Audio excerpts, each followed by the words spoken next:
Aaiska and school female colleague के episode 2 में आप लोगों का स्वागत है। अगर आप लोगों ने अभी तक एपिसोड 1 को नहीं देखा है तो मैंने आप लोगों को लिंक डिस्क्रिप्शन में दे रखा है। जाइए पहले जाके एपिसोड 1 को देख लीजिए।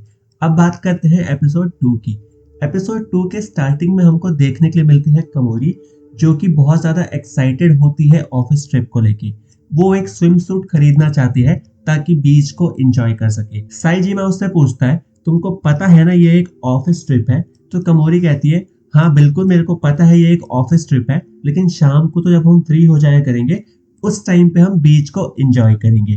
कमोरी फ्यूस्की से पूछती है, क्या तुम मेरे साथ स्विम सूट खरीदने चलोगी? उस पे फ्यूस्की कहती है, हाँ बिल्कुल हम लोग चल सकते हैं। अगले ही सीन में हमको देखने के लिए मिलता है कि जो हमारा हिमोरो होता है वो फिर से बहुत ज्यादा आइस प्रोड्यूस कर रहा होता है।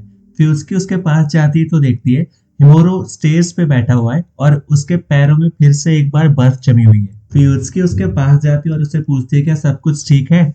इस पे हिमोरो उसको रिप्लाई करता है, फ्यूस्की मैं थोड़ा सा एंशियस हो जाता हूँ जब भी मैं अपने वर्क ट्रिप के बारे में सोचता हूँ। तो उस पे फ्यूस्की कहती है, आई अंडरस्टैंड, तुम क्या इस बात को लेकर टेंशन में हो कि वहां पे बहुत ज्यादा गर्मी होगी? हिमोरो बोलता है, नहीं ऐसा नहीं है, एक्चुअली बात ये है क्योंकि ये स्प्रिंग का महीना है तो इस टाइम पे इतनी गर्मी नहीं होगी। मैं इस बात को लेके टेंशन में हूँ क्योंकि हम एक बहुत ही ज्यादा लग्जरी रिजॉर्ट में जाके रहने वाले हैं जहाँ पे बहुत अच्छा मौसम होने वाला है, बहुत ही अच्छे नज़ारे होने वाले हैं, बीच होने वाला है।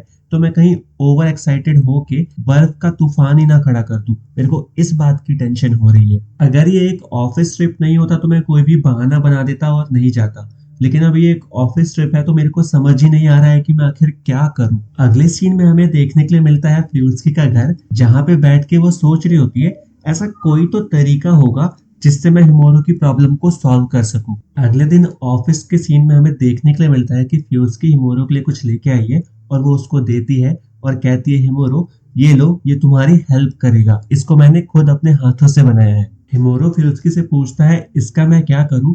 तो फ्यूस्की उसको बताती है, अगर तुम इसको हिलाओगे तो जैसे समुद्र के किनारे लहरों की आवाज आती है, तुमको ऐसी आवाजें सुनाई देंगी और इनको सुन के तुम आदत डाल सकते हो ताकि जब तुम एक्चुअली में जाओगे समुद्र के पास तो उसकी आवाज सुन के बहुत ज्यादा इमोशनल फील ना करने लगो और तुम कोई भी बर्फ का तूफान वहां खड़ा ना कर दो। फ्यूस्की हिमोरो को कहती है कि अगर तुम ट्रिप पे नहीं आओगे तो मेरे को भी वहां पे बहुत अकेलापन महसूस होगा, इसलिए मैं चाहती हूँ कि तुम ट्रिप पे जरूर आओ मेरे साथ। फ्यूस्की के जाते ही मोरो बहुत सारी बर्फ प्रोड्यूस करने लगता है और ब्लश करते हुए सोच रहा होता है कि क्या मैं कोई सपना देख रहा हूँ? अगर मैं ट्रिप पे नहीं जाऊंगा तो फ्यूस्की को अकेलापन महसूस होगा, मैं ऐसा नहीं होने दे सकता। मैं इससे बहुत ज्यादा प्रैक्टिस करूंगा और मैं ट्रिप पे पक्का जाऊंगा। नेक्स्ट सीन में हमको देखने के लिए मिलता है मोरो का घर, जहाँ पे वो फ्यूस्की के दिए हुए गिफ्ट से प्रैक्टिस कर रहा होता है। नेक्स्ट सीन में हमको देखने के लिए मिलता है फ्यूस्की का घर, जहाँ पे वो अपनी कैट के साथ खेल रही होती है और उससे बातें करते हुए पूछती है, क्या लगता है तुमको नया मेरा, क्या हिमोरो ऑफिस ट्रिप पे आएगा? जहां एक तरफ हिमोरो जो है दिन रात सिर्फ प्रैक्टिस किए जा रहा था, दूसरी तरफ फ्यूस्की भी ओकिहामा के बारे में रिसर्च कर रही थी कि वहां पे कहां कहां घूमने जा सकते हैं। फाइनली ऑफिस ट्रिप का दिन आ ही जाता है और वो लोग बस से ट्रिप पे जाते हैं। जो होटल होता है वो एक बीच के किनारे बहुत ही शानदार सा होटल होता है और जब वो होटल पहुंचते हैं तो उन लोगों का बहुत ही अच्छे तरीके से होटल का स्टाफ स्वागत करता है। जो कमोरी है वो बीच को बहुत ज्यादा एंजॉय कर रही होती है और वहीं पे हमें देखने के लिए मिलता है कि हिमोरो और फ्यूस्की बैठे होते हैं बीच के किनारे।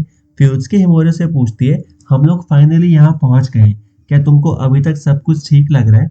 तो उस पे हिमोरो कहता है, हाँ अभी तक मेरे को सारी चीजें कंट्रोल में लग रही हैं। हिमोरो फ्यूस्की को बताता है कि जब तक वो छांव में है तब तक कोई दिक्कत की बात नहीं है, लेकिन जैसे ही वो धूप में जाता है गर्मी में तो वो मेल्ट होने लगता है। हिमोरो फ्यूस्की को थैंक यू बोलता है क्योंकि उसके दिए हुए गिफ्ट से ही उसने इतनी प्रैक्टिस की, जिसकी वजह से वो अभी समुद्र के किनारे आराम से बैठ के एंजॉय कर पा रहा है। हिमोरो फ्यूस्की से पूछता है, क्या तुम यहाँ पहली बार आ रही हो? उस पर फ्यूस्की रिप्लाई करती है, नहीं मैं यहाँ पे सेकंड टाइम आ रही हूँ, फर्स्ट टाइम मैं अपने स्कूल ट्रिप पे भी यहाँ एक बार आ चुकी हूँ।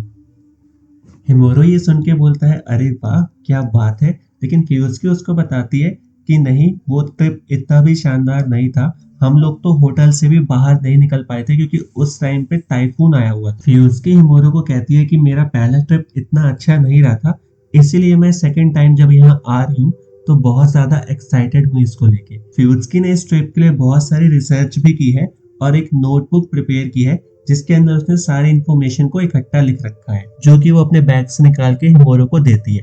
फ्यूस्की उससे कहती है अगर तुम चाहो तो तुम भी इसका यूज कर सकती हो। इस पे हिमोरो उसको थैंक यू बोलता है और उससे वो टूर गाइड ले लेता है। जब उसको वो खोल के देखता है तो वो बहुत ज्यादा इम्प्रेस हो जाता है, क्योंकि फ्यूस्की ने बहुत ही ज्यादा डिटेल लेवल पे बहुत अच्छी रिसर्च कर रखी होती है ट्रिप के बारे में। ऐसे ही थोड़ी देर बात करने के बाद फ्यूस्की अपने फोन में जो कैट की फोटो होती है वो हिमोरो को दिखाती है और बोलती है मेरे को अपनी कैट से बहुत ज्यादा प्यार है। ये बात सुन के हिमोरो जो है वो एक बार कंट्रोल लूज करने लगता है और स्नो प्रोड्यूस करने लगता है, लेकिन फिर एकदम से वो कंट्रोल करता है और कहता है मैं कोई भी चीज की वजह से इस ट्रिप को खराब नहीं होने दूंगा। इधर फ्यूस्की और हिमोरो जो है वो बीच के पास बैठ के बातें कर रहे होते हैं और साइजिमा और कमोरी जो है वो बीच में खेल रहे होते हैं। सभी लोग ट्रिप को बहुत ज्यादा एंजॉय कर रहे होते हैं, लेकिन हिमोरो अंदर ही अंदर सोच रहा होता है कि मेरे को काम और कलेक्टेड रहना है ताकि मैं कोई भी केओस यहाँ पे क्रिएट ना कर दूं। अगले सीन में हमको एक शॉप दिखाई जाती है जहाँ पे जो कैट का शो पीस होता है, हिमोरो उसको खरीदने जा रहा होता है, लेकिन तभी वहां पे फ्यूस्की भी आती है और दोनों को सेम पीस ही पसंद आता है। फ्यूस्की उससे कहती है कि ये वाला पीस तुम ले लो, मैं कोई दूसरा ले लूंगी। इस पे हिमोरो कहता है नहीं, ये वाला पीस तुम ले सकती हो, मैं कोई दूसरा ले लूंगा। फ्यूस्की हिमोरो से कहती है क्योंकि तुमने मेरे को ये वाला पीस लेने दिया, मैं तुम्हारे लिए एक दूसरा सिलेक्ट करती हूँ। और जो पीस वो सिलेक्ट करती है वो हिमोरो को दिखा के कहती है क्या ये बहुत ज्यादा क्यूट नहीं है।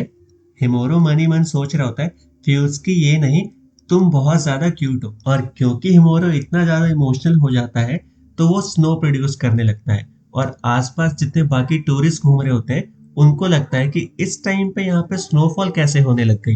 फ्यूस्की हिमोरो से कहती है ये नाइट मेरे लिए हमेशा यादगार रहेगी, ये तो बहुत ही अच्छी स्नोफॉल कर दी तुमने यहाँ पे।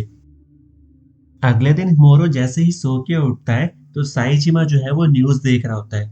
वहां पे वेदर रिपोर्ट में बताते हैं कि आज का जो टेम्परेचर है वो बहुत ही ज्यादा होने वाला है और गर्मी कड़क पड़ने वाली है। हिमोरो ये न्यूज सुन के बहुत ज्यादा घबरा जाता है और अपना सर ढक के फटाफट भागता है वो शॉप की तरफ। दुकान पे जाके वो पूछता है क्या आपके पास आइस या आइसक्रीम कुछ भी होगा। शॉप वाला उसको बताता है क्योंकि उसका फ्रिज खराब हो गया है इसलिए अभी उसके पास कुछ भी नहीं है, लेकिन दोपहर तक जो रिपेयरमैन है वो आ जाएगा और फ्रिज को ठीक कर देगा। हिमोरो सोचता है कि दोपहर तक तो मैं वेट नहीं कर सकता। हिमोरो उससे पूछता है कि यहाँ आसपास कोई और शॉप है, तो शॉपकीपर कहता है नहीं, यहाँ पे सिर्फ हमारी ही एक दुकान है और आपको दूर दूर तक कोई दुकान नहीं मिलेगी। उधर दूसरी तरफ होटल में सारे लोग ब्रेकफास्ट कर रहे होते हैं। हिमोरो को ना देख के फ्यूस्की साइजिमा से पूछती है कि आखिर हिमोरो कहाँ है, तो साइजिमा उसको बताता है कि वेदर रिपोर्ट देखने के बाद वो कहीं भाग के चला गया, उसके बाद से मैंने उसको नहीं देखा है। ये सुनते ही फ्यूस्की हिमोरो को ढूंढने निकल पड़ती है और वो अपना फोन निकालती है उसको कॉल करने के लिए। तभी उसको रियलाइज होता है कि उसके पास तो हिमोरो का नंबर ही नहीं है। फ्यूस्की को यह भी याद आता है कि हिमोरो ने उसको बताया था कि जब बहुत ज्यादा गर्मी होती है तो वो पिघल भी सकता है, और क्योंकि आज बहुत ज्यादा गर्मी है तो फ्यूस्की सोचने लगती है कहीं हिमोरो पिघल तो नहीं जाएगा। थोड़ी देर ढूंढने के बाद फ्यूस्की को हिमोरो मिल जाता है, लेकिन वो मेल्ट होकर अब एक छोटा बच्चा बन चुका होता है। फ्यूस्की उसको देख के पूछती है क्या ये तुम ही हो, तुम बहुत ही ज्यादा छोटे लग रहे हो जैसे कि कोई बच्चा हो। हिमोरो उसको बताता है कि वो गर्मी की वजह से पिघलने लग गया है इसलिए ऐसा दिख रहा है। हिमोरो फ्यूस्की को बताता है क्योंकि आज गर्मी बहुत ज्यादा है इसलिए वो मेल्ट होके ऐसा हो गया है।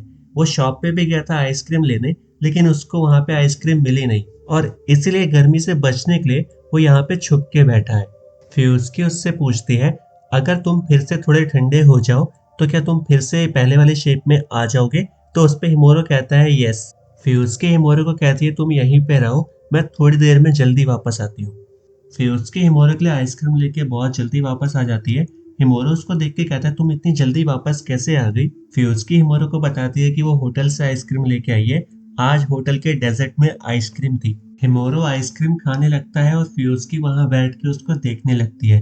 हिमोरो फ्यूस्की से पूछता है तुम क्या देख रही हो। फ्यूस्की उससे बोलती है तुम ऐसे छोटे होने के बाद बहुत ही ज्यादा क्यूट लग रहे हो। हिमोरो ये सुन के थोड़ा सा ब्लश करने लगता है। आइसक्रीम खाने के बाद हिमोरो ठीक हो जाता है और फिर से अपने नॉर्मल साइज में वापस आ जाता है। रात को सभी लोग डिनर कर रहे होते हैं, तभी कमोरी बोलती है कि मेरे को फायरवर्क्स वाला शो देखने का बहुत ज्यादा मन है, लेकिन क्योंकि हम लोग बहुत ज्यादा लेट हो चुके हैं तो अब हमें कोई भी अच्छी सीट नहीं मिलेगी। सब लोग होटल जाने के लिए रेडी हो ही रहे होते, तभी फ्यूज कहती है, क्या तुम लोग मेरे साथ थोड़ी देर वॉक पे चलोगे? उसके बाद वो सब लोग वॉक पे निकल पड़ते हैं। थोड़ी देर चलने के बाद वो लोग एक ऐसे स्पॉट पे पहुंच जाते हैं जहां से फायरवर्क्स दिखने लगते हैं। कमोरी बहुत ज्यादा एक्साइटेड हो जाती है। हिमोरो पूछता है फ्यूज्की से, तुमको इस प्लेस के बारे में कैसे पता चला? तो वो बताती है, जब मैं रिसर्च कर रही थी इस ट्रिप के बारे में, तो मेरे को इस प्लेस के बारे में पता जिसके बारे में ज्यादा लोगों को नहीं पता है, और जब कमोरी ने कहा कि उसका यहाँ जाने का मन था, तो मैं तुम लोगों को यहाँ पे अपने साथ लेके आई हूँ। शो बहुत ही ज़्यादा अच्छा होता है और सब लोग उसे देख के बहुत ज़्यादा खुश हो जाते हैं। वो लोग बहुत सारी मस्ती करते हैं और बहुत सारी पिक्चर्स भी क्लिक करते हैं।